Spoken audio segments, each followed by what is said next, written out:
100 நாள் வேலையை முடக்கும் மத்திய அரசு, அதிர்ச்சியில் மக்கள். நண்பர்கள், நம்ம போடக்கூடிய வீடியோக்கள் உங்களுக்கு பிடிச்சிருக்கு அப்படின்னா ஒரு லைக் பண்றதுக்கு மட்டும் மறந்துடாதீங்க.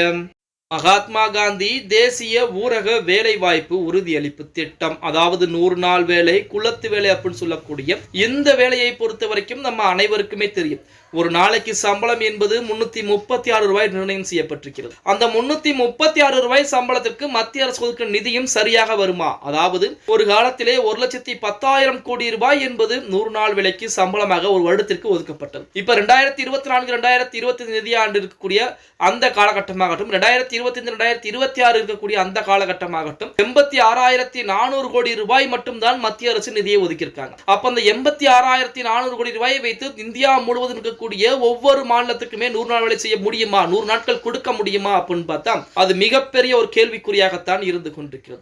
அதைத்தான் காங்கிரஸ் கட்சி இருக்கக்கூடிய செல்வ பிறந்தவர்கள் என்ன சொல்றாங்க அப்படின்னா, கிட்டத்தட்ட அதிகபட்சமாக ஒரு நபருக்கு 50 நாட்கள் கிடைப்பதே மிகப்பெரிய அரிதாகத்தான் இருக்க போகிறது. அந்த நிதியை வைத்து அதில் இருக்கக்கூடிய 20% நிதி என்பது பார்த்தீங்கன்னா பழைய நிதியாண்டு கொடுக்க வேண்டிய அந்த கடனுக்காண்டி போயிடும். மீதம் இருக்கக்கூடிய 80% நிதியை மட்டும் வைத்துக் கொண்டு 100 நாள் வேலை செய்ய தொழிலாளர்கள் அதுவும் 100 நாட்கள் முடிப்பதற்கு முடியுமா அப்படின்னு பார்த்தா வாய்ப்புகள் என்பது கிடையாது.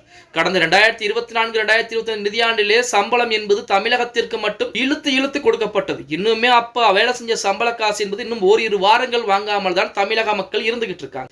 அவர்களுக்கும் பாத்தீங்கன்னா மத்திய அரசு வஞ்சனை செய்து கொண்டுதான் இருக்கிறது. தமிழகம் மட்டுமல்ல, இன்னும் நிறைய மாநிலங்களுக்கு மத்திய அரசு 100 நாள் வேலையை பொறுத்தவரை கொஞ்சமாக முடக்கி விடலாம் அப்படின்னு சொல்லித்தான் அதற்குரிய வேலைகளை, அதாவது நிதியை குறைக்கக்கூடிய வேலைகளை இறங்கி இருக்கிறது. அடுத்த வருடம் நீங்க வேணுமானால் எடுத்துக்கொள்ளுங்கள், இந்த 86,400 கோடி ரூபாயில் இருந்து அதை விட குறைவாகத்தான் நிதியை ஒதுக்குவார்கள். அப்ப வேலை வாய்ப்பும் இங்கே குறைய ஆரம்பிக்கும். அப்படியே படிப்படியாக 100 நாள் வேலையை முடக்கப் போகிறது மத்திய அரசு அப்படிங்கிற மாதிரி தகவலை பார்த்தீங்கன்னா அண்மையிலே செல்வ பிறந்தவர்களுக்கு ஒரு தகவலாக கூறியிருந்தார் அப்படின்னே கூட சொல்லலாம். எது எப்படி இருந்தாலும் தமிழகத்தில் இருக்கக்கூடிய 100 நாள் வேலை தொழிலாளர்களுக்கு 100 நாட்கள் முழுவதுமாக வேலை கிடைத்தால் போதும். அப்படி வேலை செய்யக்கூடிய சம்பளம் என்பது 15 நாட்களுக்குள் வங்கி கணக்கிலே வரவு வைக்கப்பட்டாலே அதுவே மிக சந்தோஷமாகத்தான் மக்கள் பார்ப்பார்கள் அப்படின்னே கூட சொல்லலாம். ஓகே गाइस, வீடியோ பிடிச்சிருந்தா மறக்காம ஒரு லைக் பண்ணி விட்டுருங்க.